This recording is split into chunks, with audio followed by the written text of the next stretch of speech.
বিশাল আকার এক Indian rock Python উদ্ধার ঘিরে তীব্র চাঞ্চল্য ছড়ালো সোনামুখীর রাধামোহনপুর গ্রাম পঞ্চায়েতের রামচন্দ্রপুর গ্রামে। রবিবার রাতে পাইথন উদ্ধারের খবর পেয়ে অসংখ্য মানুষ তা দেখতে ভিড় করেন। খবর দেওয়া হয় বন দপ্তরে।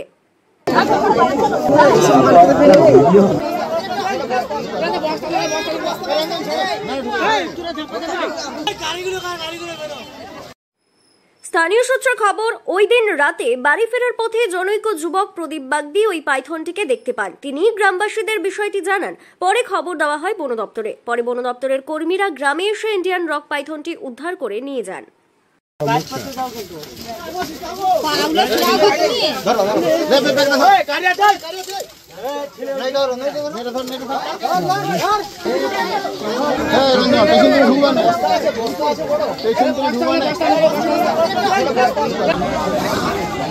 আমি যখন ওই নিতামপুর থেকে বাবাকে নিয়ে ডাক্তার দিকে আসছিলাম, দিয়ে আসার পথে ওই ডান ধার থেকে বা দিকে পুকুর দিকে নামার সাপটা চেষ্টা করেছিল।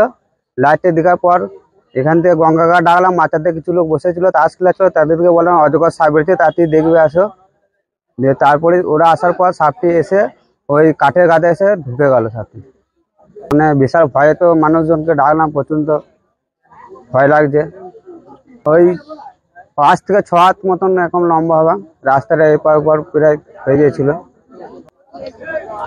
আমি তো স্যার রাস্তাতে এসে দেখলাম, তো এখন কোথাতে এসে কি করে বলবো। এ বিষয়ে বন দপ্তরের সোনামুখী রেঞ্জ অফিসার নিলয় রায় বলেন, সম্ভবত খাবারের খোঁজেই ওই পাইথনটি লোকালয়ে ঢুকে পড়েছিল।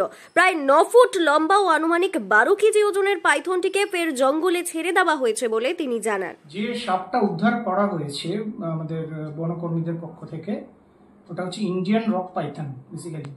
তো এটা মূলত যে অমৃতপাড়া মানে সোনামুখী রেঞ্জের দামোদর নদী সংলগ্ন এরিয়া, মোটামুটি দামোদর নদীর 1 কিলোমিটারের ভিতর থেকেই সাপটা উদ্ধার করা হয়েছে।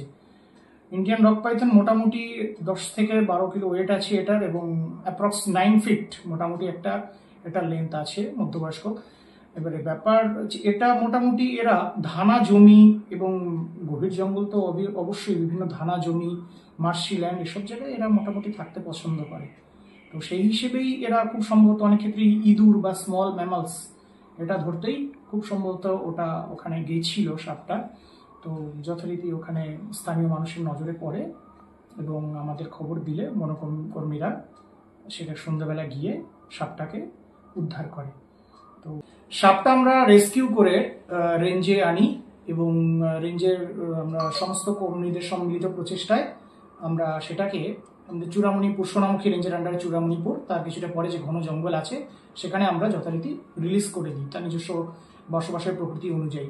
এক্ষেত্রে মূল যেটা বিবেচ্য সেটা হচ্ছে ইন্ডিয়ান রক পাইথন বিন্দুমাত্র বিষধর নয়, এবং আমরা সে সমস্ত ব্যাপারে আমরা সাধারণ যে জনগণ আছে সে ব্যাপারে আমরা রীতিমতো অ্যাওয়ারনেস প্রোগ্রাম করি বন দপ্তরের পক্ষ থেকে, বাঁকুড়া নর্থ ডিভিশন, যে যাতে সাধারণ মানুষ বিষধর ভেবে এই সমস্ত সাপকে মেরে না ফেলে, বা বিষধর হলেও সেটা যেন বন দপ্তরকে খবর দেয়।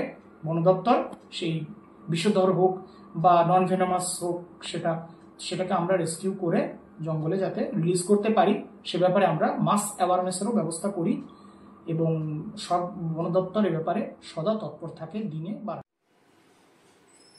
ব্যুরো রিপোর্ট, দক্ষিণ বাঁকুড়া দর্পণ, সোনামুখী।